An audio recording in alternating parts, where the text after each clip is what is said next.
jab, uppercut, leave you laid out on the floor. Try to duck and roll, hit and miss, now you counting stars. Should've practiced more, should've hit the mask, get out there more. Claim that you're the best. You gotta show me, son. Actions over words, baby boy. Is you real or what? Talking way too much, world come. Back sports, talking way too much, world come. Back sports, talking way too much, world come. Back sports,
Yo, shout out to the hottest chat in the MF and game, A-Side official. No negotiation needed, period. You already know WCS is back in the MF and building. Salute to everyone that's in the chat. I see you on deck. Salute Mike being in the building.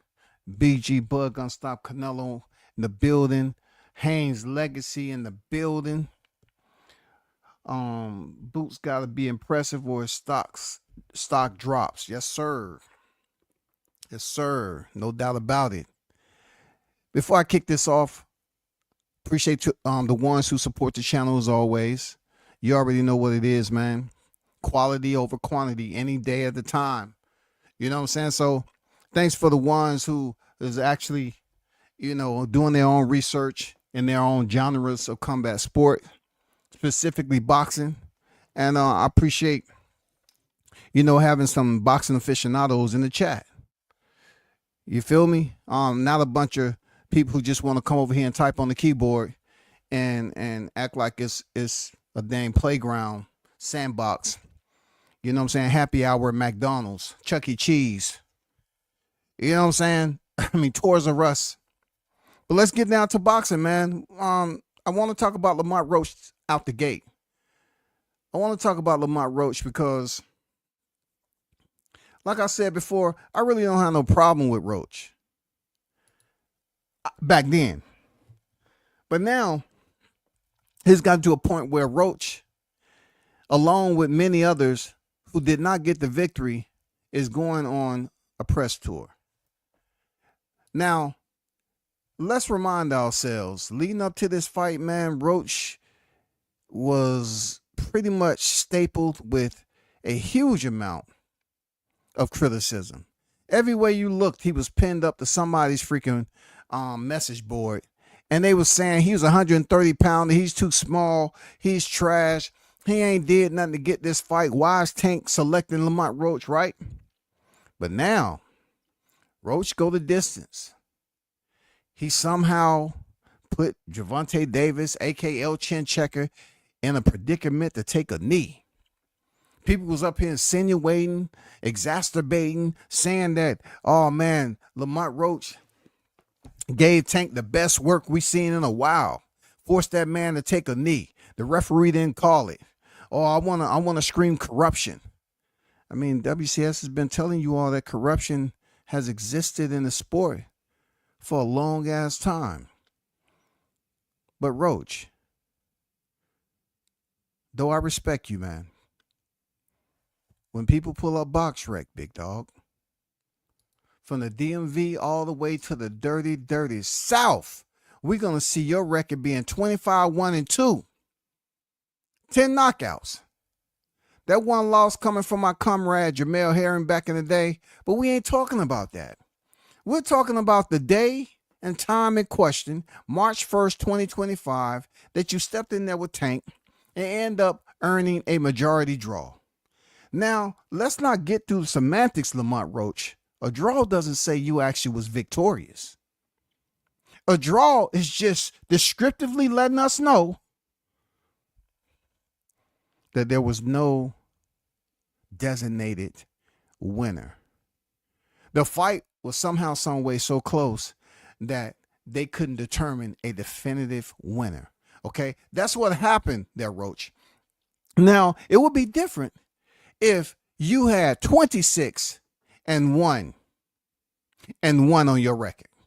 26 would have mean you would have won that fight. Would have meant you won that fight against Tank. Arguably, absolutely, without a shadow of a doubt, your stock would have risen. You understand me, Roach? I mean, your stock would have risen beyond anything else. This would have been a turning point in boxing where I guess for the time being, people can say, you know what? We really underestimated Lamont Roach. He came in here from a lower division, and we were saying that Tank is just up here cherry picking all the disapproving whispers that we was hearing. You know what I'm saying? People were just not willing to give Lamont Roach any benefit of the doubt. But now we have Roach up here giving himself the benefit with no doubt. Roach is on a full-blown press tour. When I'm thinking to myself, okay, is this type of exposure bad exposure? Like, to basically earn a draw with Tank Davis, is this type of exposure considered to be too far, overextending without earning the victory? Is it bad for Roach to finally get some airtime he always yearned for?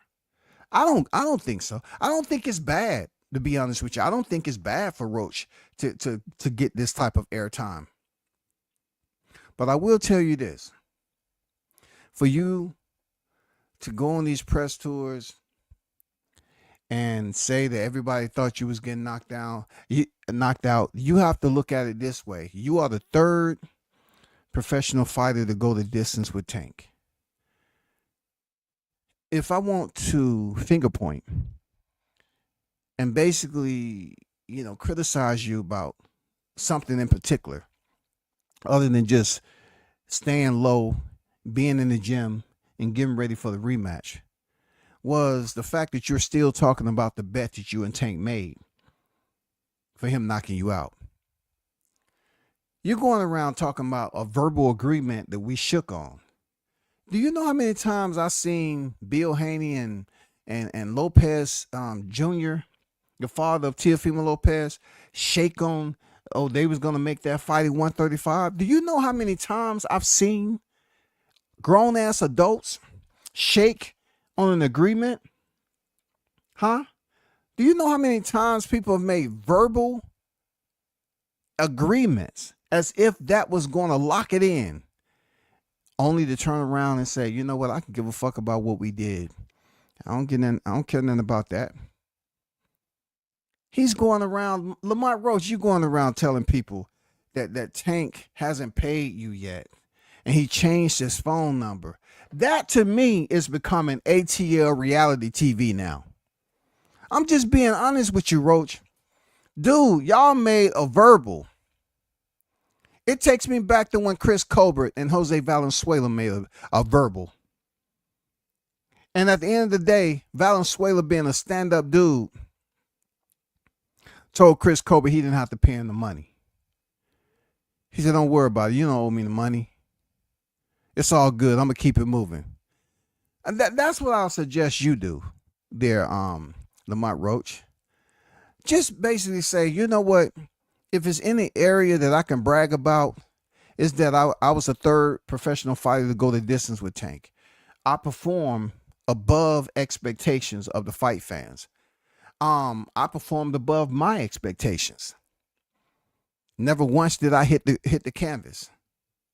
I provided a great account of myself from a 130-pound champion moving up to 135 for the first time, and not being folded by a guy who is arguably the hardest hitter in boxing.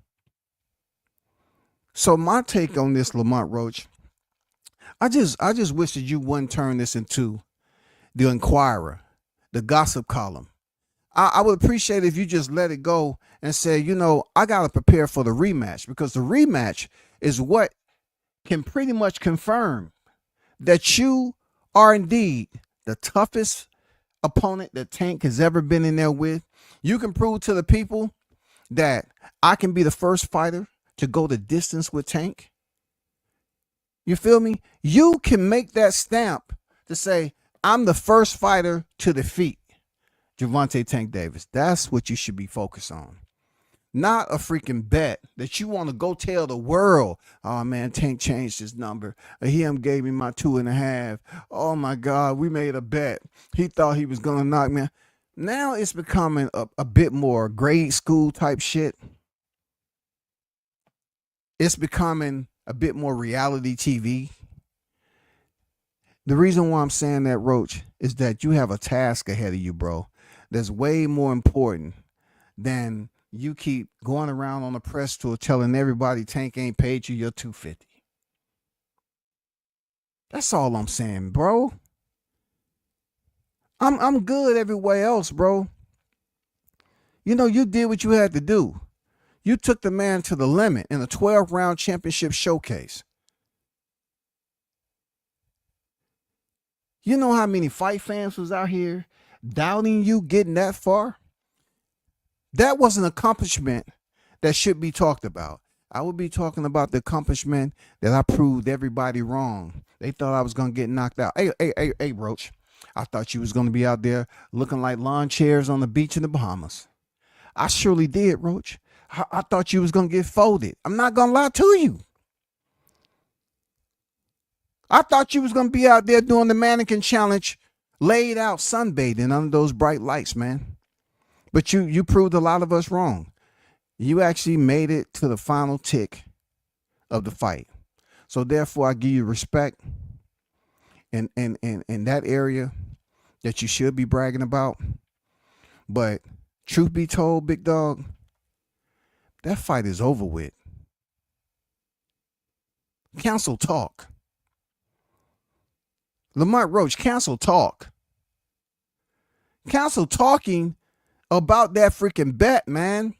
Because now it's just becoming a bit gossipy, bro, chatty. It's becoming chatty. Oh, man.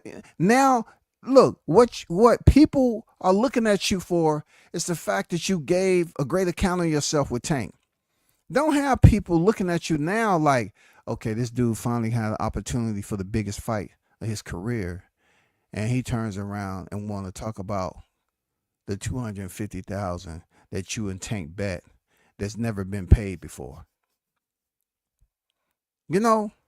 Like, let me remind you, Roach, that once upon a time, Errol Spence and Terrence Crawford had made a bet. We didn't actually know if the bet would ever see the light of day because the fight seemed like it couldn't make it to paperwork. We couldn't get a DocuSign on there. So when it finally happened, the bet was $1 million for whoever win between them two.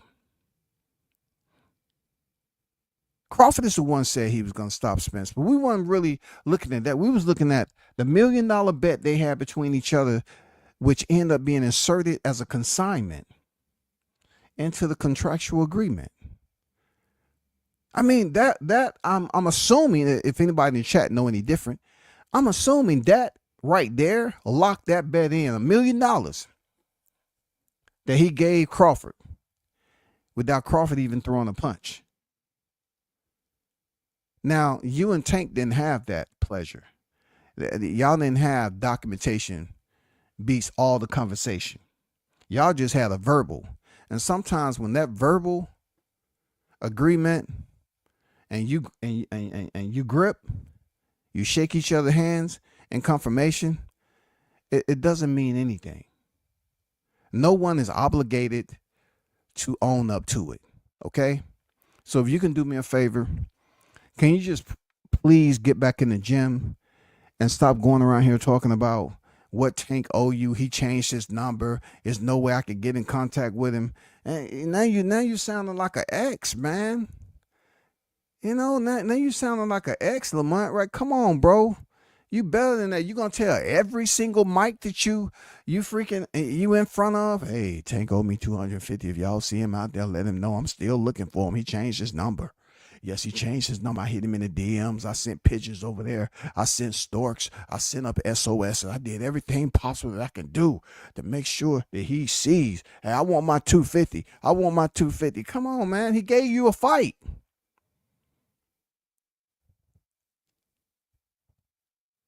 Was that not the biggest paycheck of your career? So just take that shit and run with it, man. Run right back to the gym. Get in better shape so you can come up here and not look terrible in the rematch, okay? That's the whole deal. We don't want you to look terrible. We want you to be considered when that conversation pops up. We want you to be considered when the conversation is Lamont Roach. Yes, he came in here 2 times against Tank, and he performed very well. Now, I'm not going to assume. I just can't assume like that, Lamont, that you're going to go the distance the second time around. I'm going to move away from this convo, but I can't assume you're going to do you're going to mirror the first half of you and Tank. And you going to distance. I don't know. A huge part of me believes that you are going to be full membership to the land of Nod. I do feel that you're going to be on the first class to the land of Nod come the rematch. I don't want to say you're not focused. I don't want to say that because, like I said, I got mad respect for Lamont Roach, but I know controversy sells. And Tank not making good on his 250, that ain't controversial. Man, that's just the bullshit. That's just the verbal inflation that we go through sometime. Yeah, man, I got you. I mean, hell, if I really wanted, there's people on the YTC that don't pay their bets all the time. I don't want to mention no names. A1 Hoop Zone.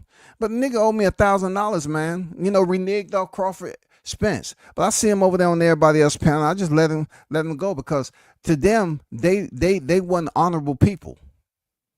The people that vouched for him weren't honorable people because they didn't hold them accountable. It's so many people out here that have open debts from Spence Crawford. Well, I'm trying to tell you, Lamont, the bet really don't matter, bro. Let it go. I'm moving on from that. But not before I read y'all a little bit of the scrimmage.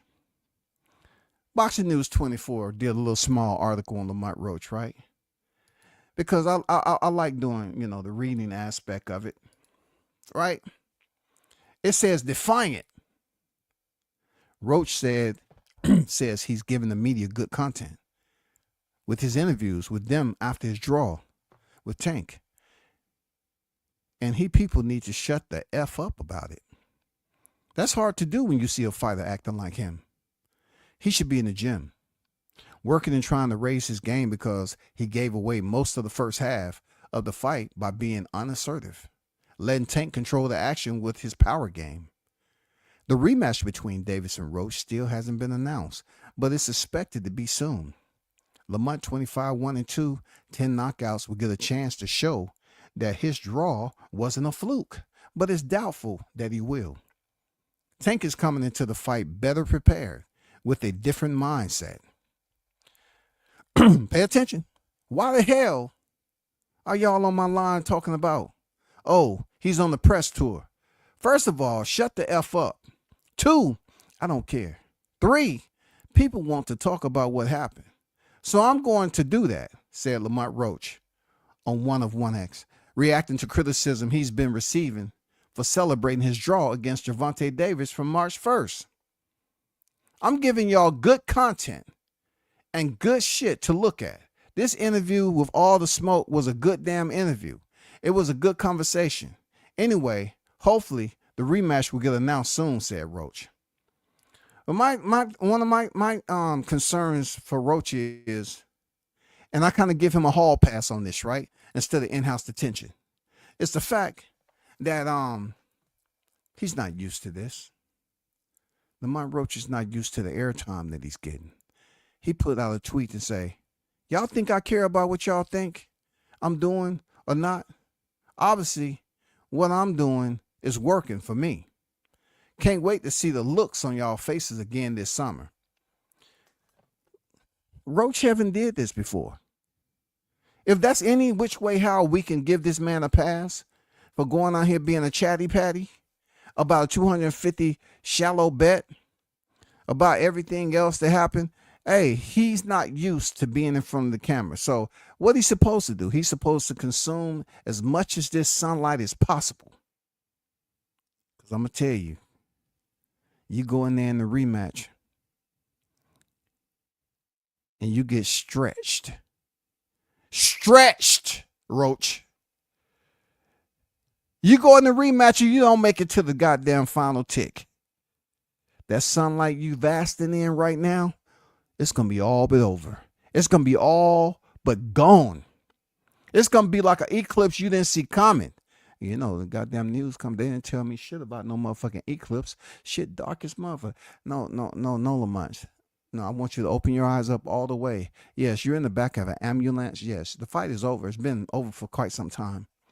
Yeah, we just want to take you, get checked up, put you on an IV, get some fluids back in your system. And you should be good to go unless the doctor see any other damage going on with you, you know what I'm saying, up top. You're going to have to get that through your head. You know what I'm saying? You have to go up here and show the people that the first fight wasn't a fluke. Okay? Until then, you need to relax. You need to relax, big dog, because you keep talking about the same shit. You know, and Tank told you in the fight what the fuck was up. What did he tell you, Lamont? You weren't paying attention?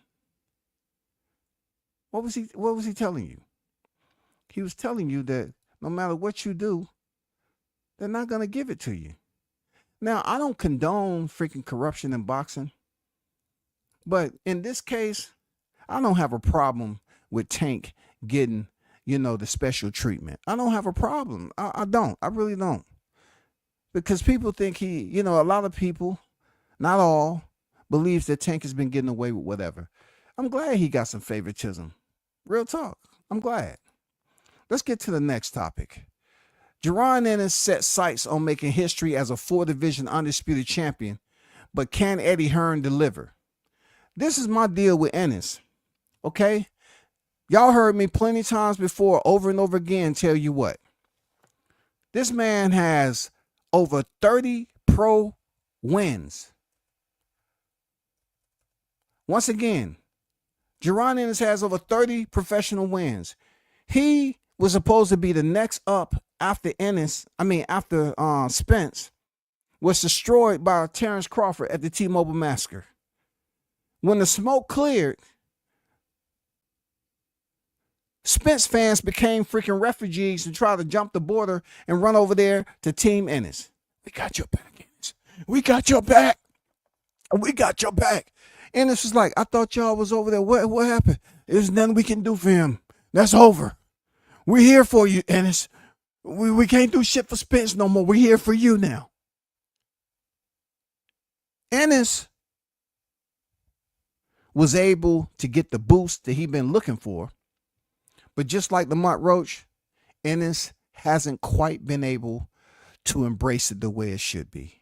You know, Ennis is the next up. People love saying boots, boots, boots, boots, boots, boots.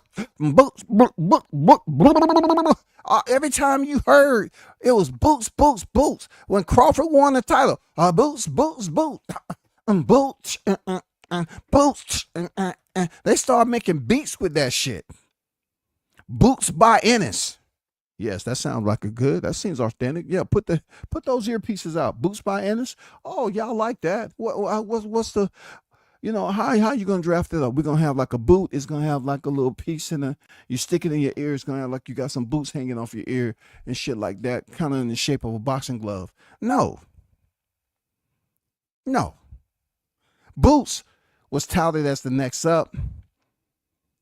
His resume was mediocre, subpar. Yes, I had criticism of Jaron Ennis a ways back on how he elevated himself through the 147-pound rankings.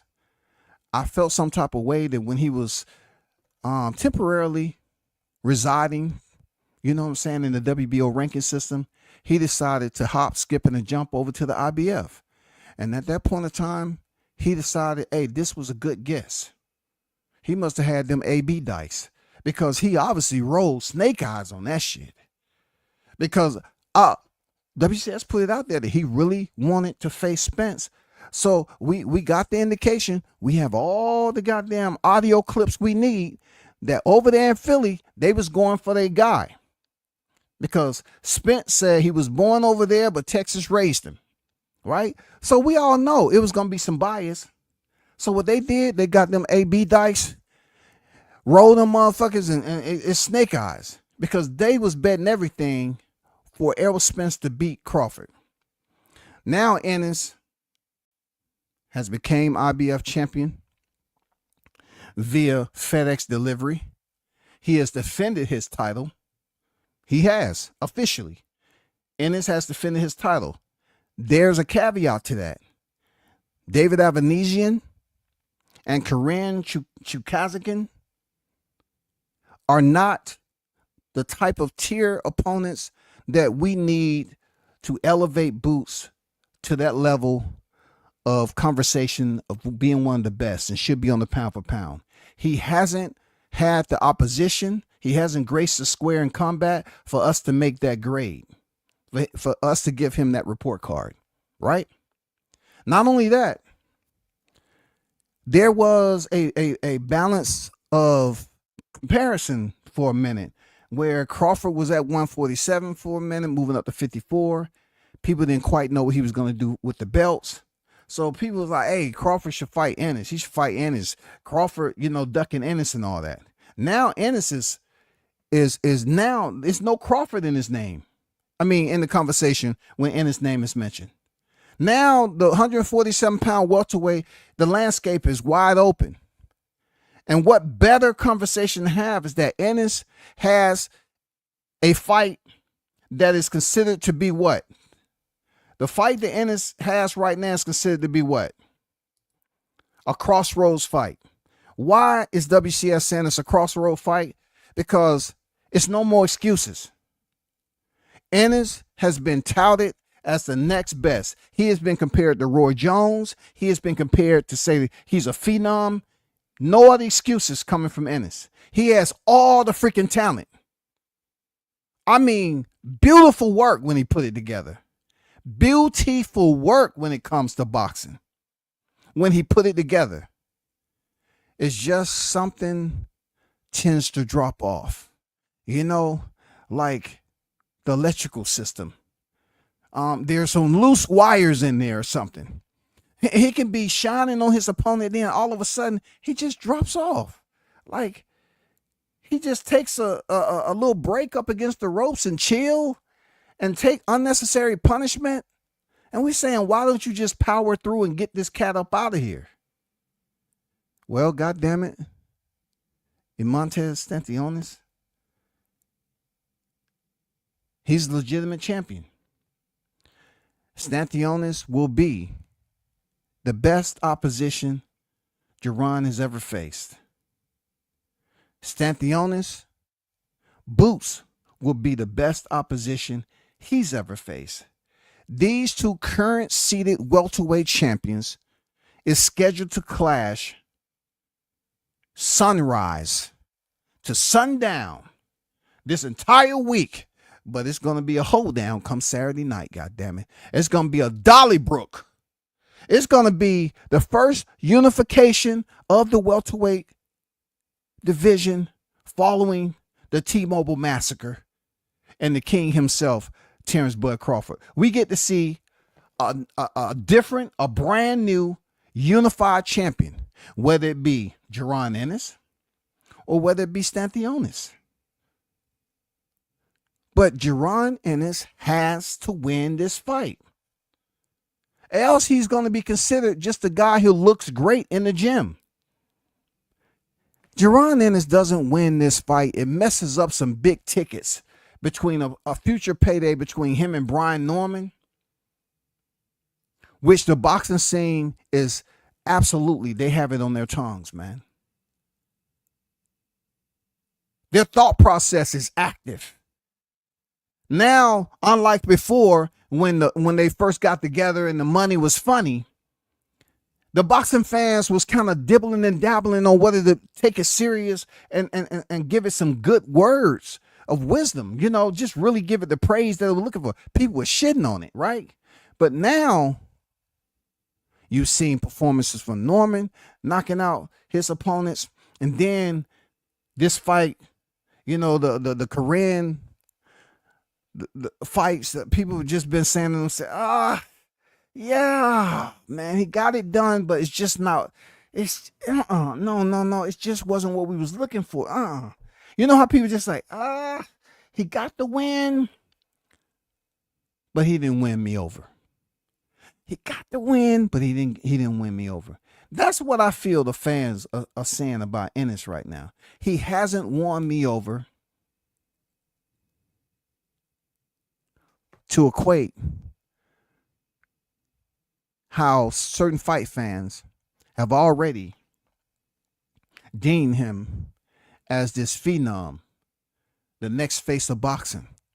Forget about his media inadequacies. Forget about all that. We're talking about his skills. One thing we know for sure, Ennis has freaking skills. One thing we know for sure, Stanionis has skills. In order for Ennis to level change, separate himself from being average to good, I'm about to throw a goddamn slang in there, to gooder, okay? We want him to go from good to gooder. We can't throw the G word in there great off Stanionis because he still has open fights. He still has those question marks up there with the welterweight division. But for me, this is that crossroads fight. This is very, very important for Ennis not just to go in there and win, but he needs to go in there and stunt. Ennis needs to go in there and show out. I don't care what you all are saying that Ennis don't have to show you anything. I'm not asking him to show me nothing. I'm saying, and just providing you with a generalization, all I'm saying, honestly, is that we've seen him in the ring get a win. You have over 30 professional fights. We have seen you get a win. But now, just like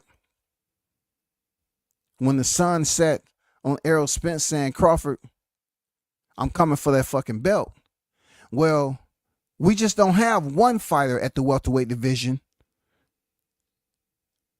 that has signed off on a declaration to say they want to be undisputed welterweight champion. You have two now. You have Jaron Ennis, you have Brian Norman Jr. You have two fighters that have said they want to be undisputed. So what does that tell us? The collision course is bound to happen. That's imminent, y'all. But Ennis need to go in here and perform better than what he has shown us in his previous two fights. I really don't care to listen to those individuals who just want to give him the check in the box.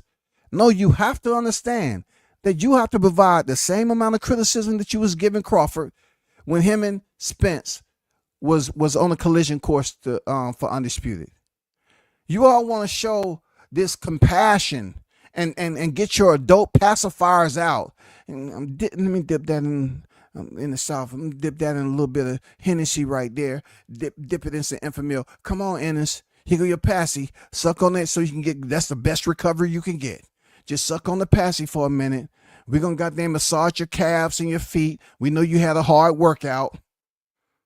Don't worry about what they say. We got you over here. It's full-blown support. No, those appointments are over. It's do or die for Ennis with this Stanionis fight. Nobody wants to talk about a rematch.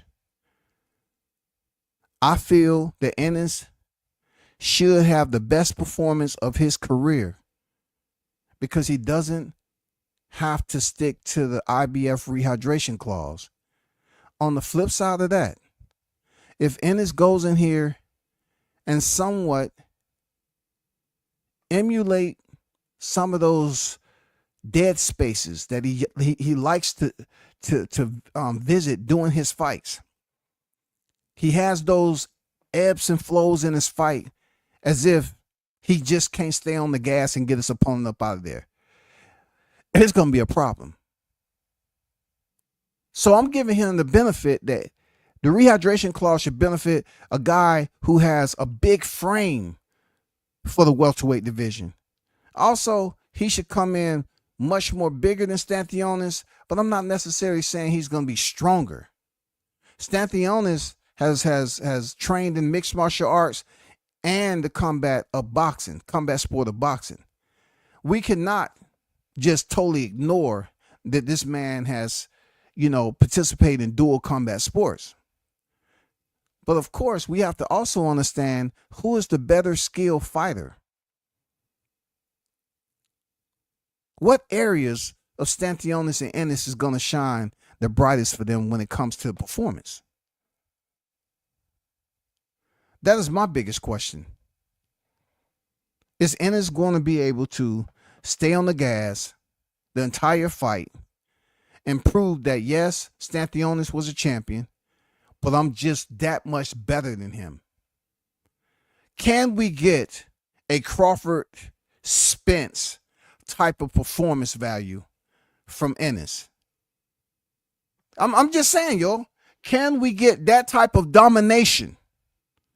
I want to see Ennis go in there and dominate a fighter, not people just sitting up here bored and for a conversation say, you know what, WCS, I'm gonna be quite frank with you.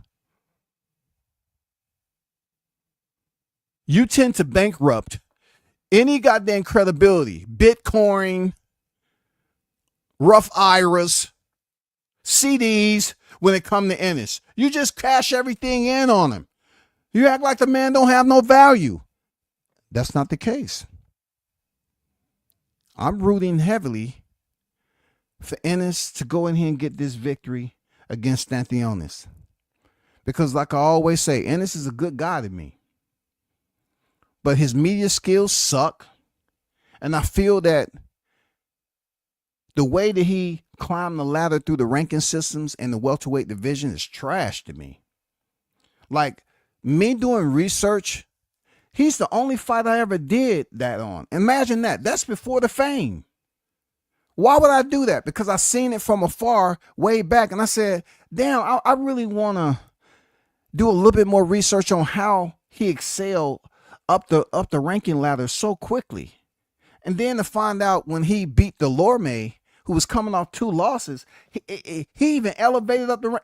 I say, anyway, that's over.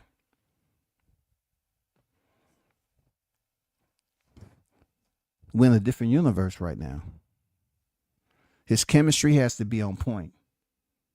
Every type of specialty that they was working on over there in Philly, they have to put it all together. At the end of the day, this sport is the sweet science for a reason. Fighters, they all fight different. You might look at this film, but then again, Stanionis go in there and fight Ennis, he may look totally different. Team Ennis, this is not their first run in the mill. The same for Stanionis. But the reason why I'm focused more so on Ennis because once upon a time, they was over there trying to deem themselves as the king as the welterweight division. That's why him and the Normans, team Ennis and the Normans, end up falling out. Because he's like, hold up, one mother effing minute. Y'all keep saying y'all the king over this month. Huh? There's some disagreement. I don't feel that type of, no, I don't feel like that's truth. Why do y'all keep on saying he's the king? And that shit got shut down. That got shit, that's proper media. the Normans start coming in here and say, hey, first of all, we're not going to call him the king, and Junior is in the division too. So until them two step in and face each other, stop calling this man the king of the division. And not only that, it sounds good, but when his performance value was not adding up, it stuck with him for the wrong reason. You know what I'm saying? Like a rash to the, like a new poison. You find out you got poison ivy because, you were scratching over there initially. You just wasn't, putting eyes on it. And then you just looked over, oh shit, I got a rash. That shit was, no, it's on a whole nother level right now. Ennis has to go in there and dominate, in my opinion. I don't feel he has to go knock out Stanionis. I don't believe in that. Ennis is not a knockout artist. But I would like for him to go in there and give us a fight to remember. Some people was I heard Fight Hype interviewing Stanionis. and not only them, but it's been plenty of people saying that they want this fight to reflect like Floyd Mayweather and Arturo Gatti. And I was like, why would you even make that comparison? Hold up. This is how this boxing era is with this shit. They're saying they want to see Floyd Mayweather and Arturo Gatti. Now they have to factor in the ages. These two guys right here, Ennis is still young, man. But I see where they at with it. I see they're just desperate to say, hey, man, we need something. Do you think that it's going to give you, like, Boots being 27, Stanionis being 30, we can get Floyd Mayweather, Arturo Gatti? First of all, I don't see Stanionis' freaking style being like Arturo Gatti. And, yes, I would say this with confidence. I don't see Jerron Ennis' style being like Floyd. There are certain areas in Ennis' style that I would, check highly on heading into this fight, but not the boxing IQ and not the overall arsenal when you compare Floyd's boxing IQ to how smart he was in the ring, how accurate and punctual that he was. Ennis, like I said, when he delegates some of those combination sets, it's beautiful work. But somehow, some way, he just choose to digress a little bit, go into the shadows, let his opponent come over to the ropes, beat him up a little bit. Then, he move around. He might land, maybe 4 or 5 punch combination, whatever. Then he'll look off in the crowd, get distracted. He'll give you some Oliver McCall. You know what I'm saying? I'm serious. I'll say, why are you paying attention to the crowd? Pay attention to Stanionis, goddammit. But I'm overstepping my boundaries, man. I'm hoping Ennis go in there and Stanionis go in there and give us a fight for the ages. I really do. I've really been looking forward to the welterweight division to start to spark up like it was when we was anticipating, that Spence Crawford class sooner or later, but we didn't know. So in between time, we had the witness Crawford fight Sean Porter, and then, Errol Spence, Yordenis Ugas, then Crawford Avanesian, then come back around in 2023, not knowing that we was about to witness one of the most lopsided, undisputed bouts of 2 pound-for-pound fighters that we've ever been a part of in our boxing careers. I mean, I'm talking about those of us that has experienced it, been living long enough. We did not know 2 pound-for-pound fighters would go down in history in an undisputed bout, and it would be so one-sided. We wasn't expecting that. So when people say Floyd Mayweather, Arturo Gatti, That's reaching. Rubber arms and all, some prosthetics. Let's not do that. Let's not put Floyd and Ennis in the same sentence just because of their skin tone. Don't do that. Don't put Stanionis in there with a Toro Gotti just because of their skin tone. That shit don't make no sense. All right? Thank you.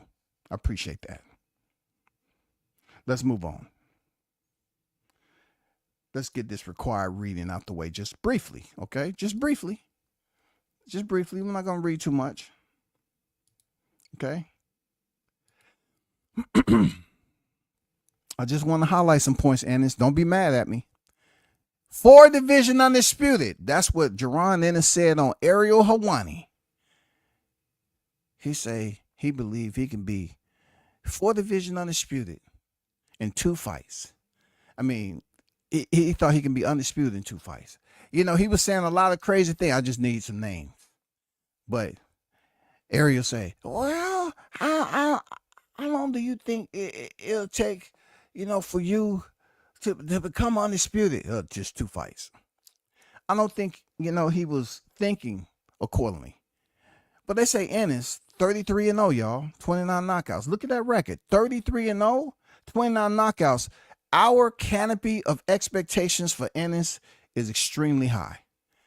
Holds the IBF welterweight title and is going after the WBA strap held by Montes Stanionis this Saturday, April 12th, at the Boardwalk Hall in Atlantic City, New Jersey. Last year, Jaron, 27, missed out on the opportunity to pick up the WBO title from Brian Norman Jr. when his promoter, Eddie Hearn, the Matchroom, failed to negotiate a deal. Talk that shit, Boxing News, even though you be on some bullshit too much. Eddie Hearn failed. Anyway, moving on. The $1.7 million that Hearn offered Norman Jr. was rejected, as he wanted an increase of $500,000 to bring it to $2.2 million. The $500K that Norman Jr. wanted was considered too steep. If these are the kinds of problems that Ennis will be confronted with in his attempts at capturing all the belts at 147, 54, 160, and 168. Now, you all hearing those divisions for which Ennis believes that he can become 4 division undisputed. 27 years of age at the time. It would be extremely high slope to climb.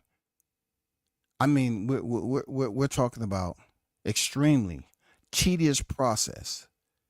It sounds good, but also it sounds like it's just a fictional story. It seems like it has to have some sci-fi, some science fiction in this movie. It goes on to say the $1.7 million that Hearn offered Norman Jr. was rejected. I mean, I'll take that back. I already read that. Hearn's investment, it's just not going to happen. Hearn needs to invest in Boots Ennis the way he would if it were with his flagship fighter, Anthony Joshua. Thus far, it's not happening. Ennis may need to downsize his career goals and just focus on beating the best guys he can under his limited promotional structure. If his name was Anthony Joshua, it would be different. I've thought about it, but it's not my goal. I don't care if I'm 49-0. If I retire 49, as long as I accomplish what I accomplish in this boxing game, and I'm a multi-weight division, and I fought all the top guys that had belts, I'm fine with 49-0. What the hell are you talking about? I wouldn't try and come back and try and make. See, this is what I'm talking about. They are quoting this dude. I wouldn't try and come back and try and make it 50 or 51 just to beat his record, said Jaron Ennis to YSM Sports Media. When asked if his goal is to try and surpass Floyd Mayweather's 50-0. Listen, people, please just hear me out.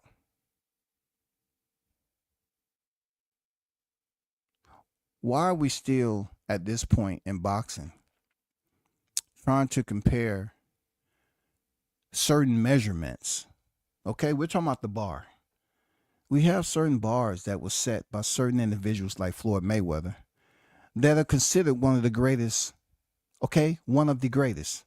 Now, you have to register the recorded opposition that he currently has on his boxing ledger, right? So you take that with Floyd Mayweather. Jaron Ennis has a space odyssey to complete. Not just one freaking mission, but several, okay? In order for him to get within any type of conversation with Floyd Mayweather. Now, I must help you all understand this. Why would Floyd Mayweather's record be any concern to anyone? Rocky Marciano was a heavyweight, yo. Just because he retired undefeated, isn't there other fighters out there? What about Calzaghe? How many losses did he have? What about Ricardo Lopez? It's plenty of fighters who at one point in time had more wins and was still undefeated than 50. I'm not here to go back into the register and tell you all, but just for this to be talked about, 49-0, Rocky Marciano was a heavyweight. What does that matter that he retired undefeated? Who cares? Bro, I would more so talk about trying to unify the divisions like it seems like that's your projection, right? That's your goal setting. That's your missions that you want to accomplish. That's the end game for you. But to compare yourself to Floyd with a 49-0 record, the scrutinization that's going to be put on there through the clearest lens, you're never gonna win. Because they're going to look at your previous and they're going to do a resume comparison. They're going to look at Floyd Mayweather's pay-per-view numbers. They're going to look at how many champions he beat. It's just too much. Anyway, I got to move on from that. Stay away from those conversations. Look, this is what I'm talking about, mentorship. And then sometimes you just got to talk. You just got to say, listen, I don't think that is a good topic to talk about 49-0. Nobody don't give a fuck about 49-0 right now. All they care about is you going in there, giving us something that we haven't seen you do before against a top tier opponent. That's it. No knock on YSM. Shout out to YSM doing what he's supposed to. Shout out to you, bro. Much respect. But I definitely have to speak on why 49-0 is in the picture. This man went on Area Hawaii and said he wanted to be 4 division champion. When are you going to start building that pyramid? Huh? Who's paying for this space lunch? Why would Floyd Mayweather record be any concern? His era has gone. Bye-bye. I would be worried about other priorities than a 49-0 record, knowing that he has a 0-0 mixed martial artist as a 50th opponent. I wouldn't care. I wouldn't care when I say when you type in and say what are some of the highest boxing pay-per-views ever in the sport of boxing. And within the top 10, Floyd Mayweather has 5 of those. I wouldn't care to speak on Floyd Mayweather's record. From Cotto all the way out to Pacquiao, man, he has too much going on with his record jacket for any fighter to sit up here and say, yeah, I'm really striving for Floyd Mayweather. Yeah. I want that Floyd Mayweather talk. I want that accomplishment. I want that praise. I want people to perk up. Every time my name comes, they say, hey, we used to talk about Floyd a lot, but now we talking about Ennis. No, man, let it go, bro.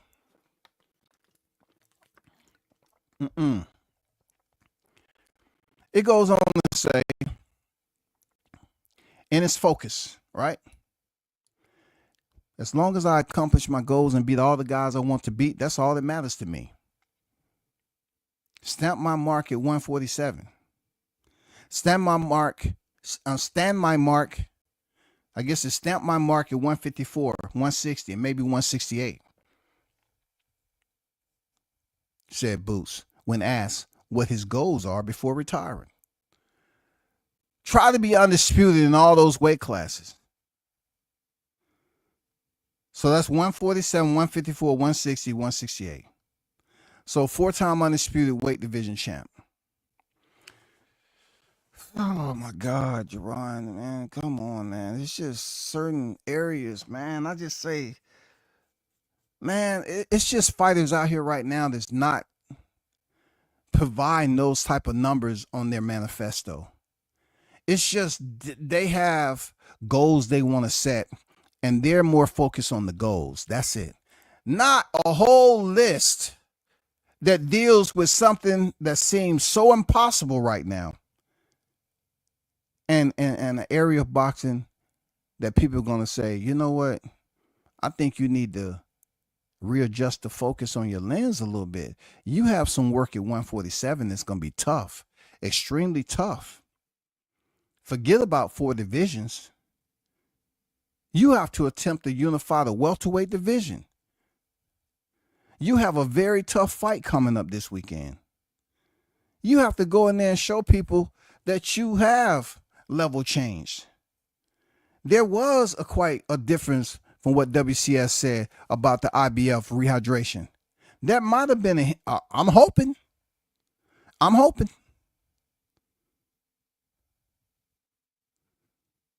But worrying about Floyd Mayweather's record, no. Talking about the 4, hey, if this man want to talk about 4 divisions undisputed, y'all, 4 division undisputed. You have Manny Pacquiao. How many divisions he was undisputed? You have Floyd Mayweather, 5 divisions. How many divisions he was undisputed? You have Canelo Alvarez. How many divisions was he undisputed? Josh Taylor, Teofimo Lopez, Devin Haney. How many divisions?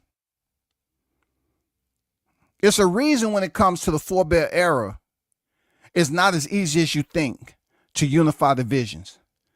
So therefore, when you hear the Terrence Crawfords say, hey, he was the first male boxer to become 2-time undisputed, it's a reason why it just happened. So therefore, that means it's not going to be a simple task. Like you skipping through the neighborhood looking for Little Red Riding Hood. Like you fucking with the 3 pigs and shit. It's not going to be that easy just to blow the motherfucker down. Oh, here we go at 154. I want to huff and puff and blow to the... That shit ain't fucking happening. It's not happening right now. Now, when it comes to boxing talk, when it comes to just that gentle, light banter, especially if you got some drinks in your system, it's good talk. It's good talk. But man, these cats don't know. Once you turn 30 years old, it seems like the clock, the timepieces in life, your biological timepiece start to fuck with you. That shit speed up on purpose. You up there celebrating 30? Oh, I feel great. I feel strong. I feel like, goddamn it, I'm in my prime. Until your body start acting different. Your joints start cussing your ass out.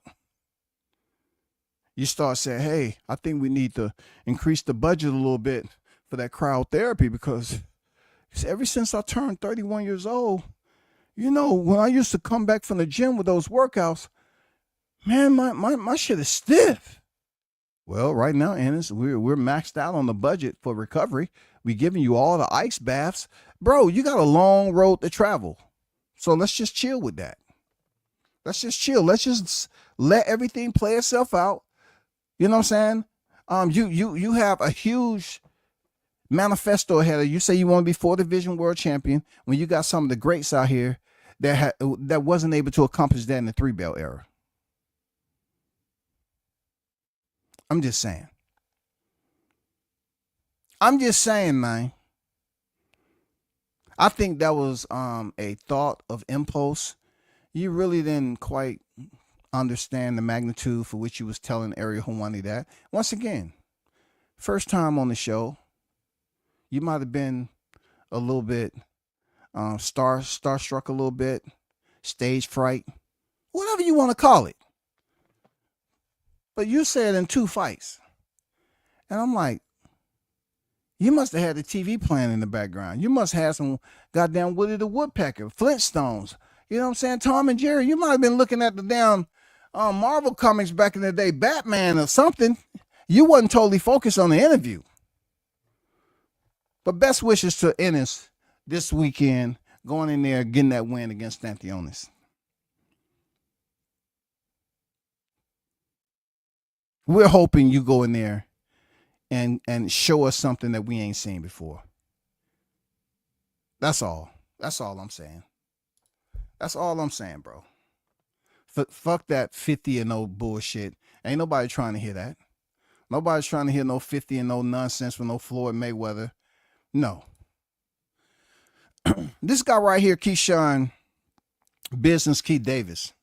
If you already know, heard rather, Keyshawn Davis was on the docket potentially to face Edwin De Los Santos, a former opponent of his best bosom buddy, builder friend, Shakur Stevenson.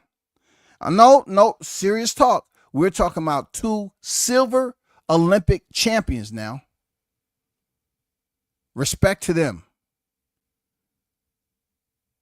Talk was in play for potentially Keyshawn trying to set up a fight with Edwin De Los Santos. Why this was such a grandiose opportunity for Keyshawn?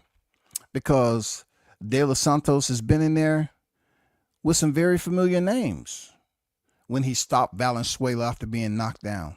And he went in there with Shakur Stevenson, and, you know, people were saying what they were saying. He gave a good account of himself, but not that he didn't do enough.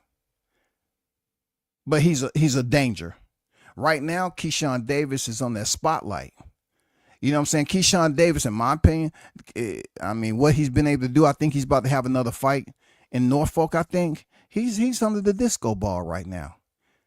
Keyshawn Davis is under the disco ball. I'm not going to lie. The way he talks in front of the camera, the way he goes in there, when he's in his hometown or just when he's getting ready for a fight, he's talking his shit. I like it. I see, Keyshawn, you got people that's looking at you and looking at you as the example to set, Keyshawn. Perfect example. Let WCS line it up for you. Keyshawn came in here with his hair cut his last fight, did he not? Who told him to do that? Didn't I tell you all that when it comes to the Keyshawn family, their conversation behind the scenes is different? Didn't I tell y'all that? Their conversation is fucking different. They all about the business, right? This is when I was putting it out there for him to fight Shakur Stevenson. But back to the task. Keyshawn Davis came in there with his hair cut. He came in there, turtleneck, nice suit on, representing businessman Key. There's some other fighters I done seen getting their hair cut. It's all about the branding. And right now, when the word broke that Keyshawn may potentially fight Edwin De Los Santos, I was like, yeah, I like that right there. I like that fight. I like that. That's a pretty dangerous fight. But unfortunately, Edwin De Los Santos said, no, my friend. No, I know a fight, Keyshawn. Mucho dinero, no. I guess the money wasn't right.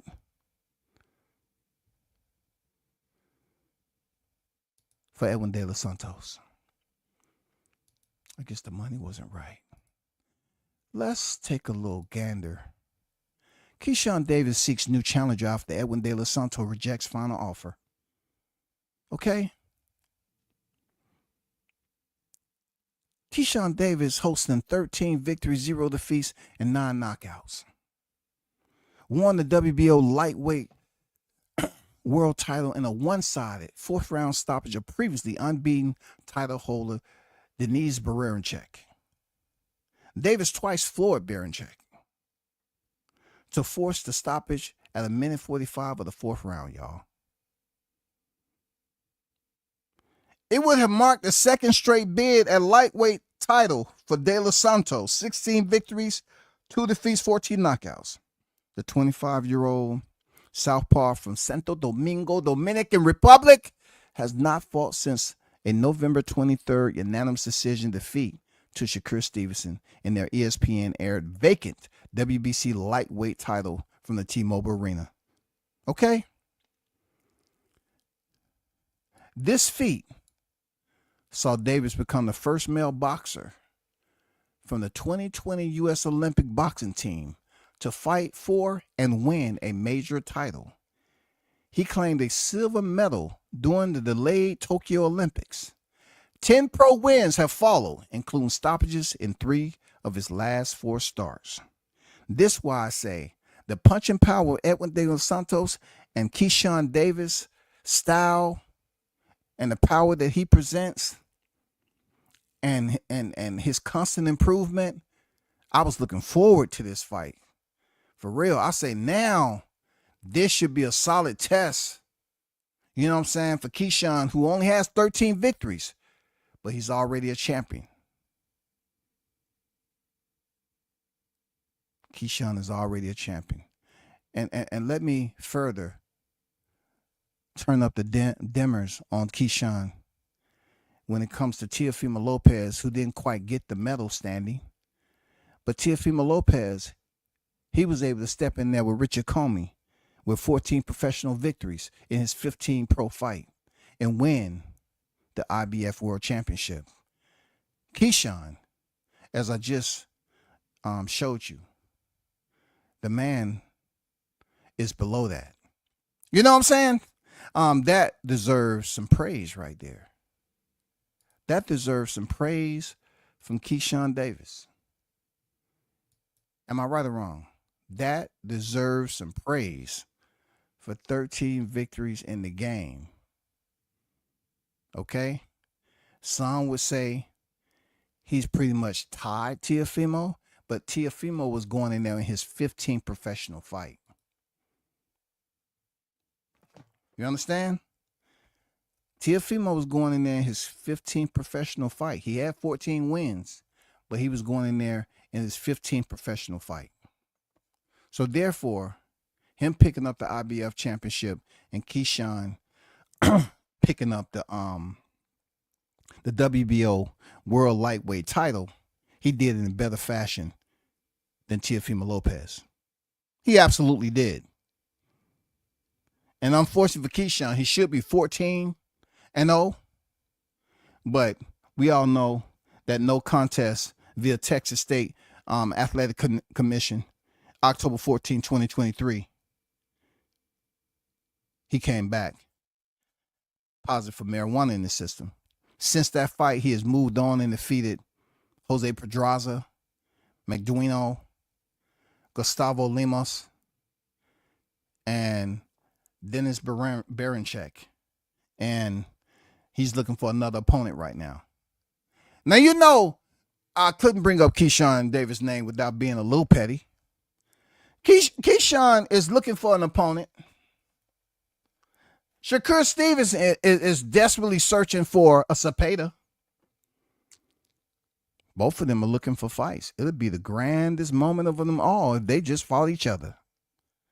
Just fight each other. That's what we want to see. We want to see you all, both of you in the ring together. Shakur Stevenson, Keyshawn Davis. This is the perfect time. It's a reason why De Los Santos dropped out. It's a sign, Keyshawn. It's a reason why Turkey Al-Sheikh lowered the numbers on William Cepeda. It's a sign, Stevenson, that we want to see you both in the ring. Let's make it happen. Let's make it happen. Ooh, ooh, ah, ah. Let's make it happen. Shakur Stevenson, Keyshawn Davis, a unification, lightweight division. Let's go. Let's get it. Both make the fight. Yes, let's get down to the funkiness, to the bang, bang, boogie, the beat. Turkey Al-Sheikh has discouraged Shakur Stevenson by reducing his numbers off of William Cepeda performance. And then you turn around and De Los Santos aborts mission. That is a telltale sign from a spiritual realm that it's time. It's time that you all step in the ring together. No more ducking. No more dodging. Come on, let's get this unification on the road now. Y'all say you want to fight El Chin Checker. Both of you all have unrelated, mysterious incidents that have just taken place. Why would Turkey Al-Sheikh reduce the numbers to discourage Shakur Stevenson? Why would De Los Santos say no más? Hasta mañana? Why? Why in the hell is all these medians happen? What's going on with these unidentified situations just popping up out of nowhere? I think it's a perfect time, Keyshawn Davis, for you and Shakur to fight. Just coming off fights, successful fights, wins, both of you all. Stevenson just coming off a 9th round stoppage of Patley, the Punisher. Keyshawn Davis, Gustavo Lemos. Dan Baranchek for the title. Both of these fighters are riding high right now, goddammit. Keyshawn, I know you heard me say this before, but get with your fam, get with moms, the manager. And y'all need to go ahead and send Shakur Stevenson that email.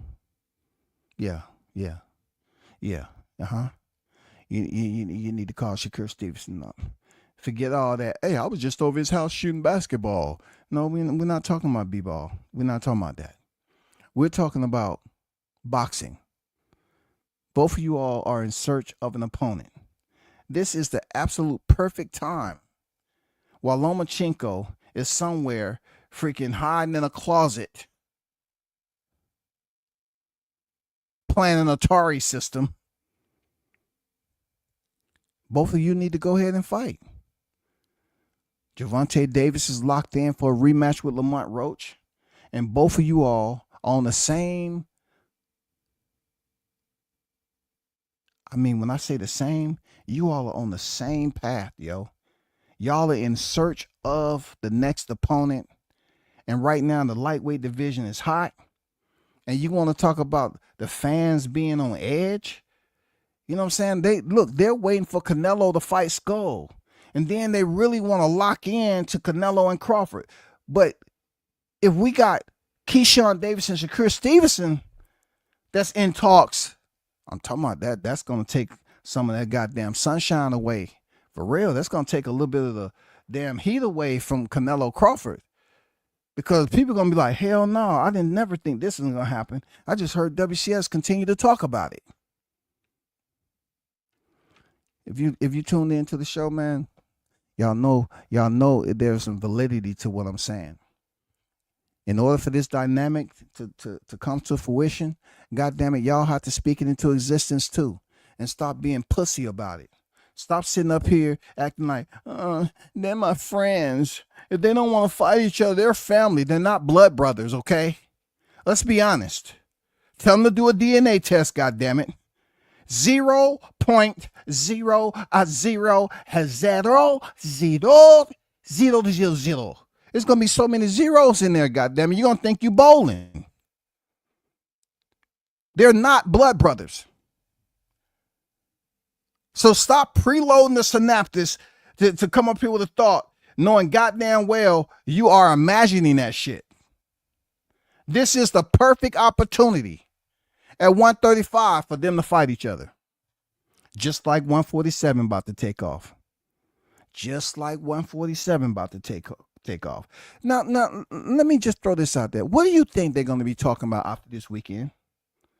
Huh, Stevenson and Davis? What do you think they're going to be talking about at 147? After Ennis goes in there, they're going to start talking about Brian Norman Jr. and Jerron Ennis. While y'all down here, man, let me go up here. Let me go into Bath and no, let me see. Let me go up here to LA Fitness and see if I can find my next opponent. Let me see if anybody's hitting the bag today. Yeah, let me see if anybody's hitting the bag. I want to find my next opponent. We're not trying to see a Planet Fitness, LA Fitness, 24-hour fitness. We're trying to see Shakur Stevenson, Keyshawn Davis, who are both on the same freaking time looking for opponents. For them to freaking just send that email. Go ahead, Team Davis. Send the motherfucking email out to Stevenson. The time is now, goddammit. Shakur has 3 divisions, man. Shakur has 3 divisions to his name. He's already seasoned in the game. Silver medal Olympian. How many divisions do you need to fight and try to unify?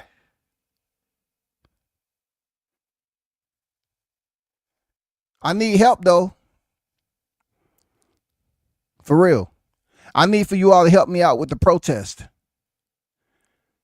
It ain't no rank structure in this shit. I just need you to understand the essence of us trying to make this fight happen. I need for you to help me out. I need you to go to Hobby Lobby and purchase some goddamn markers, cardboard, right? I need you to get some wooden posts. I need you to start creating these signs and protest outside these goddamn residents. I need for you to engineer a freaking plan to go out here and let them know the lightweight division needs this fight ASAP. This is the perfect time for a reason. It's a reason why Edwin De Los Santos didn't take the money. It wasn't meant to be. There's a reason why Turki Al-Sheik's trying to screw Shakur out of a verbal agreement. It wasn't contractually obligated. It wasn't locked in. But you know what could be locked in right now? Stevenson versus Davis. For lightweight undisputed. Unification. And then the winner potentially may possibly get El Chin Checker himself. And there's a lot of people believing that Shakur Stevens can beat Gervonta Davis. It's a lot of people believing that Keyshawn Davis can beat Gervonta Davis. It's a lot of people saying, hey man, based off that Lamont Roach fight, yeah, I give Shakur a better chance now. Yeah, based off that Lamont Roach, him taking a knee. Yeah, I give Keyshawn. Yeah, I give Keyshawn that. Yeah. I think it's that time, man. So it seems like all the stars are aligning. The constellation is bright as shit. All the sparkling going on up there. This is the opportune time to draw the motherfucking curtains. To set the stage. We need Keyshawn Davis, Shakur Stevenson, right here, right now, for the lightweight unification. We're about to get the 147-pound unification this week. You know what I'm saying? 154 is already unified, a portion of it. 168 is unified. 175 is unified. Come on now. The heavyweight division is unified. The cruiserweight division is unified. Come on, man. You thought I forgot about 160? They just dead over there. I know Janabek is unified, but it's just dead over there. This dude just knocked out a corpse. Dude should have never been in there. Yes, he's unified. Okay, but goddamn it, no. I'm saying it's time to lock in, bro. Don't let that tainted 140-pound division distort your freaking vision. You know what I'm saying? Let's make this fight happen right here. That's all I'm gonna leave. I'm gonna leave it like that. I'm gonna leave it like that because I know people gonna get all upset, feel some type of way, want to start trying to be belligerent for no reason. I heard you on there talking about why don't you let them be. More black man always trying to get another black man to fight each other. We got enough of that. We're going to have a lot of motherfucking civil rights activists on deck. Hey, W says, if you don't mind, can we do a short video call? I don't want to text too much. I just want to talk to you, man. Black man to black man. I heard what you said. Why are you trying so hard? Huh? Let these brothers just love one another's family and unity between family. Why are you trying to break that up? Because we have to be smart enough to understand that it's okay to make money. Boxing is a business, and these brothers stand to make millions. Millions. Boxing is a bit anxious right now. For real, we're trying to see what's going to happen with PBC and Top Rank. There's a lot of dead space, man, that we need to fill. We don't want to call a void, but there's a lot of dead space that we need to fill. That's why the boxing fans is like, man, let's hurry up and get on with it. It's going to start this weekend. We kind of get a little bit of needle, moving the needle a little bit on the Stanionis Ennis fight. After that, it's going to be mass shit talking. Because down here, they say the South got something to say. I've been hearing the South got something to say. So that's how that's going to pop off. And just like I just said, from 47 all the way up to freaking heavyweight, unifications. I don't know what the fuck they're doing at 140.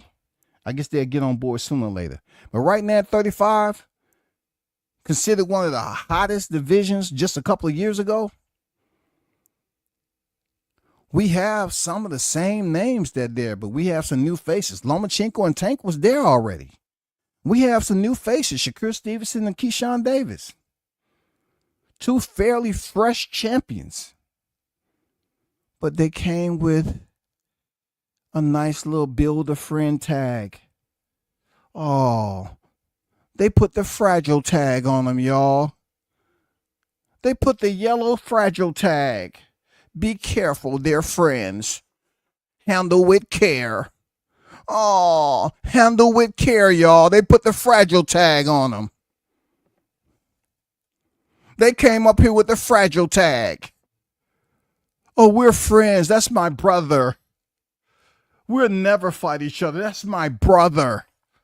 Well, goddammit, you can understand how that works with generational wealth, right? If you consider him to be family, why don't both of y'all, combine forces and make generational wealth?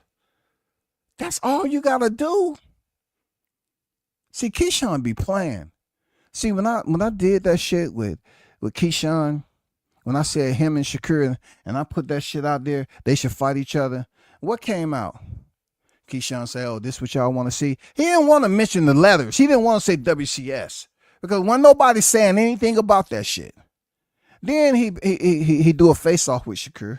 And then he got down, body lock him, pick him up, and toss him across the ring like an empty shoebox. I didn't mean to get off topic, though. I just want to publicly voice my concerns that this is a fight that the boxing community should right now, y'all should put it out there, that you are very interested in seeing. This is a fight that you have two able bodies. Forget William Cepeda. Turkey El Sheikh said, no, I didn't like what I saw with him with Tevin Farmer. So we go from $20 to $5.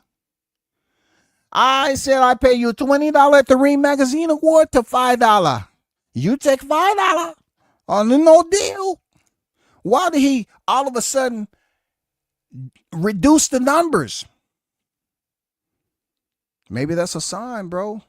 Maybe it's more compelling than you think, and y'all fight fans don't want to pay attention to it because y'all busy want to look at that fragile tag on them.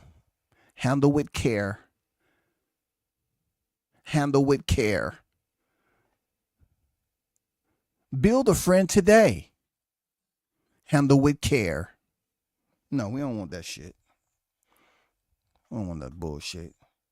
Handle with care. I'm just saying, people. Keyshawn, hey, Keyshawn, you know what to do, Keyshawn. Hold on for a second, y'all.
Let me get to the chat right quick. Hey, shout out to everybody in the chat, man. I can't get to everybody. I'm just gonna stroll down, man. Shout out to Blue Hustle in the building, man. I see Jamal Neasy on deck. Man, Jamal Neasy said email. And he put champ after each email. God dang. We hope this weekend put all that to bed there, Neasy. Put all that to bed. You know what I'm saying? Put all that to bed. Andrew said people were saying Ennis will wash Crawford. Theoretically, that would make Ennis the #1 fighter in the world. He definitely don't look like that in the ring to me. Not lately for sure. Yeah, man, talk that. Absolutely. I'm totally concur with that statement. Totally. They say Crawford was ducking Ennis and all sorts of rhetoric, you know. I can't remember the last time Stanionis fought, but I like his attitude going into this fight. Yeah, he getting press time, man. They doing press tour. I like the press tour for him and Ennis. You know, Ennis been to high school, been, you know, going on the press tour. You know, that's good look. That's a good look. But still, 4 division undisputed, man, come on now. Come on, man. You got to get past the friggin' 147-pound division. You know what I'm saying? You got to get past that first. This is a 60-40 fight. Boots should win, but I smell an upset in the making. So Haynes is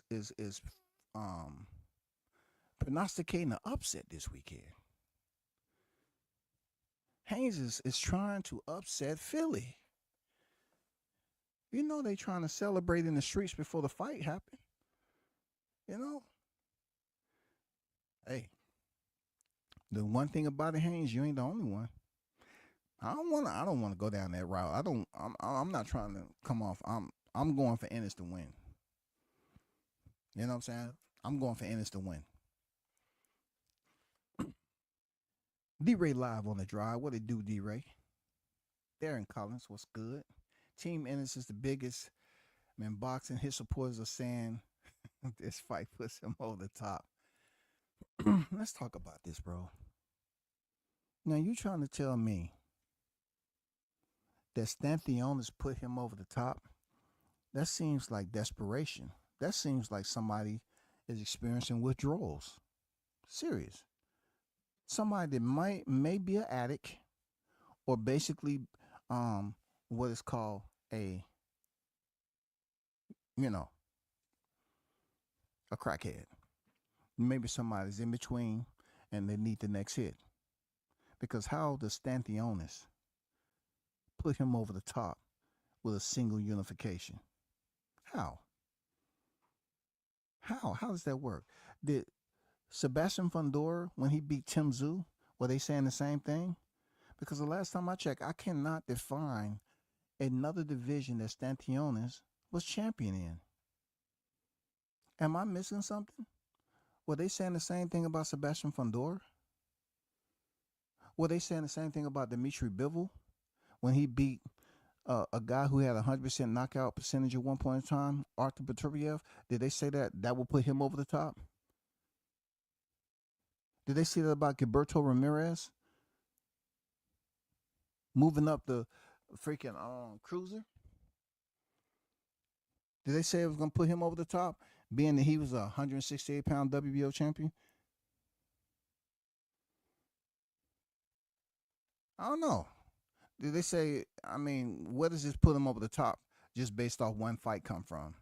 Off a guy who really hasn't really etched the accolades to, the way it's supposed to. He hasn't really, been a part of any boxing talking to now. That's why people saying, well, I don't quite remember what he's did lately. Shout out to the OG Golden in the building. I see you, bro. BG, what's good? Bud gonna stop Canelo on deck. Salute to you, man. I appreciate it. He gonna panic again and get caught. Man, boy, they got hey, I see some bow and arrow. I see somebody over here practicing archery. I see some slingshot expert, goddamn instructors on deck teaching people how to use the slingshot just like David did. Hey, watch, he gonna get caught, y'all. Hey, man, I like a fight that's considered to be a 50-50 fight. I like it. Golden State, I see Boots get knocked down. It's a lot of people that believe that Stanionis is bringing the goods. Ugh. Boy, this is about to get nasty. And look, it's only Wednesday, man. And y'all already on Boots' neck. Y'all up here goddamn stomping on his earlobes. For real. Y'all up here tramping up and down Boots' back to my nope. That 4 division, you know that was some bullshit you said. You know you fucked up, right? You know good and damn well when Area Hawani asked you that shit, you should have never said no 4 division undisputed. Come on, Boots. Come on, Boots. When do you think you're going to be undisputed, you know, your first undisputed? Next 2 fights? Yeah. All I need, the names. Oh, my God, yo. Come on, big dog. Boots better hope Stanionis can take his punch. It's going to be a long night for Boots. Shout out to Blue in the building. Dang. Man, this chat is active. This chat is active. What is going on with y'all, man? Oh, I forgot it's fight week. Hold on.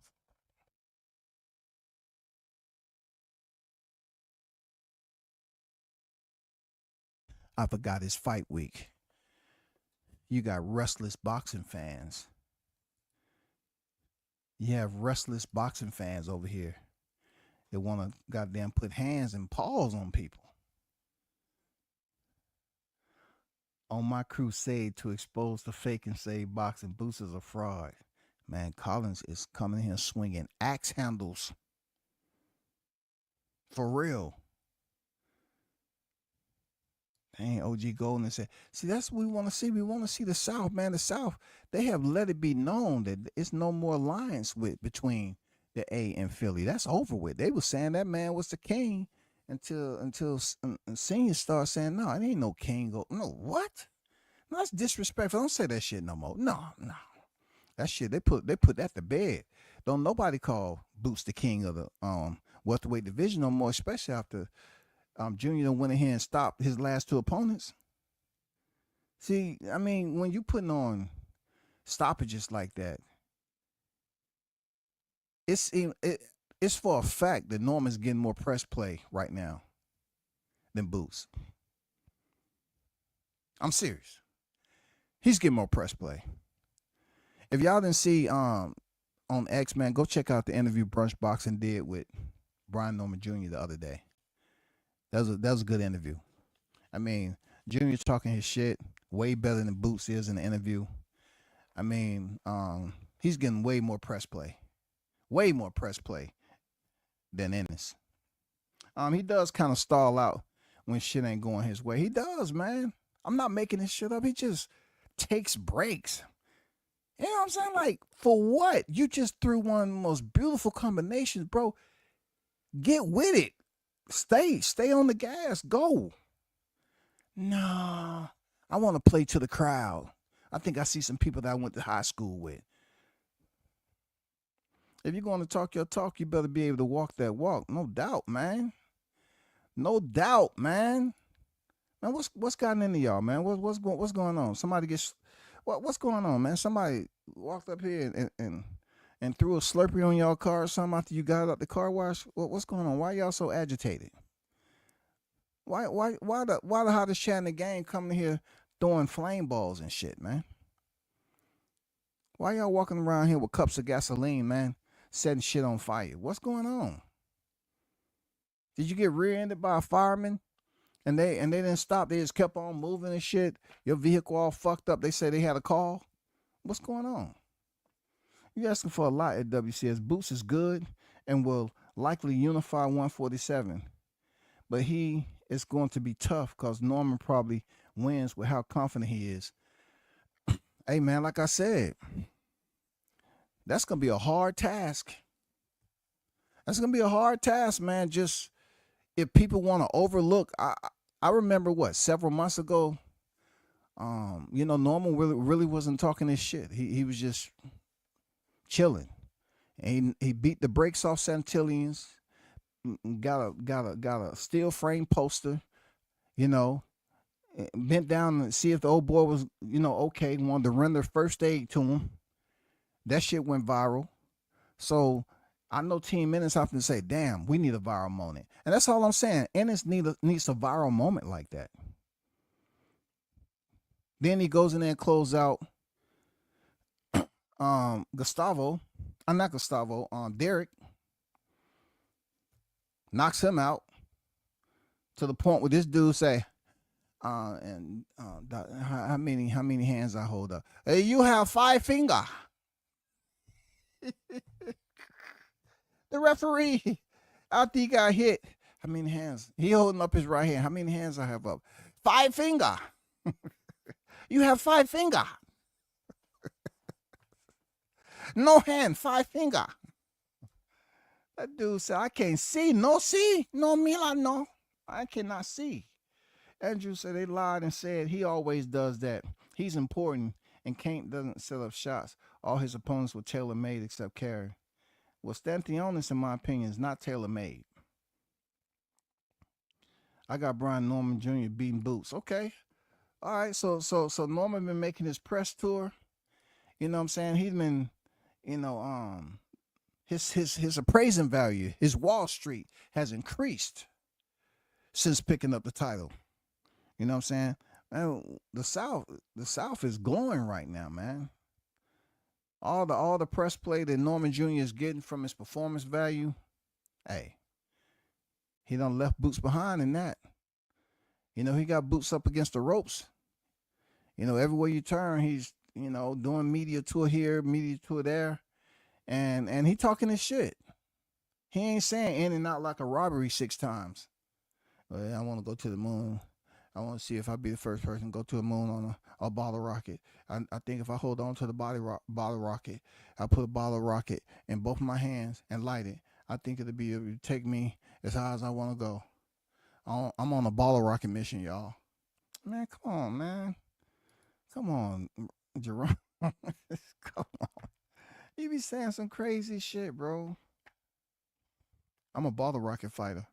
I'm about to go to the top. Come on. I have to disagree with you there. I can do Tank like that. Not on this one. Tank resume 10 times better than Boots. Debbie says you can't talk about that fight anymore. Yeah, I can talk about that one. If you're talking about the T-Mobile Massacre, I can talk about that all day. Yeah, that shit was eerie. Ooh, that fish was good though, goddamn it. I never ate so much goddamn fresh fish in my life. That coleslaw and poke and beans. But them poke and beans was so good. That crispy goddamn catfish, perch, red snapper. Come on, man. Thank you, Errol. I appreciate it. Norman just come off a nice one, can't lie. Boots better pull up a Spence and duck until he see a weakness. Hey, man, he needs something special. That's all I'm saying. He needs something special. That's all. He needs something special. Let me get to this Dana White situation, okay? As you all know, Turkey Al-Sheikh, Nick Khan, and Dana White is pretty much attempting to basically, they have signed paperwork. They are implementing the TKO boxing league. With this said, the Aliak has come into question. Why? Because they want to redefine the structure, right? They already said they're going with the traditional boxing weight divisions that's back in the day. You know what I'm saying? They already made that clear. They want to go back to the traditional weight classes back in the day, from lightweight, bantamweight, featherweight, lightweight, welterweight, middleweight, light heavyweight, and heavyweight, right? So you look at that. Nothing wrong with the traditional weight classes. But they're trying to submit for an amendment of the Aliak for the belt system. They want to have one belt in this TKO boxing league that has nothing to do with the sanctioning bodies currently. All right? They want to rewrite the current format when it comes to boxing. And in their league, they want to implement their own belt. So, like I said before, the Ali Act has always been there in the sport of boxing for revision. It's always been open like that. Like the sport itself, it's an open-ended sport, like I always say. Fighters come and go. It's like a turnstile event. You know, they come and go just like it's a theme park. The same can be said about people that's making money off the sport. They come in from all different freaking angles, all different locations, man. This is no different. You just have some individuals with big pockets, heavy pockets, that want to redefine and rewrite how boxing is currently operating. And that means their own belt system. So stay tuned for that. Stay tuned. Let's see how this plays out. Norman had a nice win. He got overexcited when he heard his opponent. Got a little sloppy. He got to learn a little more finesse when he's going in for the kill. Good win, though. I know what you're talking about. Yeah, a little bit finesse, like to dig to the body, like they always say. But look, sometimes fighters get hurt differently. Like sometimes you can walk in on a fighter and go for a headshot over and over again and knock him out. And sometimes, you know, like you said, Andrew, you have to be a bit smarter, methodical, and see how hurt the opponent is, and then, you know, just give one of them shots to the body, because he was really digging in that old boy's rib cage, man. I mean, those shots was You know what I'm saying? It make you rub your own stomach when you're at home watching. Say, oh shit! All of a sudden, my stomach feel like I'm about to throw up. He was digging the old boy's freaking guts. He had his glove in there, goddamn performing surgery on that motherfucker, man.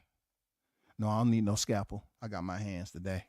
No, that's all the incision I'm gonna need right here. I got my left and right hand. That's all we doing. Y17 Ennis do his clout chase. They do it more than anybody. Hey man, he's embedded in the gym. So, like I said before, Jamil doing his thing over there. It's gonna be biased. Of course, it's gonna be biased because that's where he's at. That's his freaking fighting hole. You know, he's gonna be biased. That's the way it's gonna be. That's where it should be.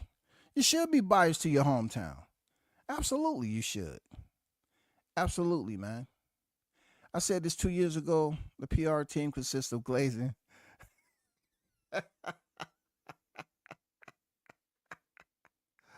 Oh, that's hilarious, yo. I ain't putting that up there, dog. Look, I ain't want no smoke with them cats over there, dog. I been chilling. Collins on some other different time, man. He got that David. Hey, he got that damn, Bruce Banner, whatever his name. I mean, he got that transition going on from regular human being to Incredible Hulk, man. He's been on some Hulk time today, for real. He said consists of Glazer, YSM, and drunk ass Greg. God damn. That shit was hilarious, man. Y'all coming in here gotten like it's a Friday, yo. All young fighters know about Florida is that Florida is undefeated and rich. Yeah. A new generation, man. But you got some boxing heads out there that really know, you know, what Floyd's done. You got some youngins out there. It's not a large community of them, but you have your pockets where you have little squads of the young boxing generation that can talk, but some of them are pretty limited to how far they can go back in boxing. What they seem to forget is that Floyd was active and fought in the trenches for years before he blew up. And once he blew up, he fought everybody who was somebody. Hey, but check this out, Andrew. It's some people that's going to say that that's what Ennis was doing, fighting in the trenches. For real. They're going to say, hey, he was fighting in trenches too. That's why nobody didn't heard of him like that. He was in the trenches. You know, you get muddy. and shit in the trenches. You know, you got that disguise. You all muddy and shit. You low crawling in the trenches. They gonna say Ennis was in the trenches too, man. Shout out to the Queen Jessica in the building. 913 on deck. I see you. What's good? Carlos Rosado on deck. But I gotta bounce, y'all. I gotta bounce. It's always a pleasure. You know what I'm saying? Let's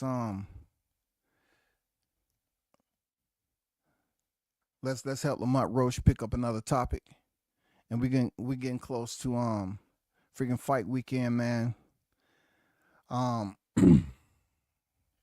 Hey, it's a crossroad fight. Like I said, that's the way I feel about it. We should do it again, another date, another time, man. Shout out to the hottest chatting MF and game. Appreciate y'all as always. I'm out. Peace.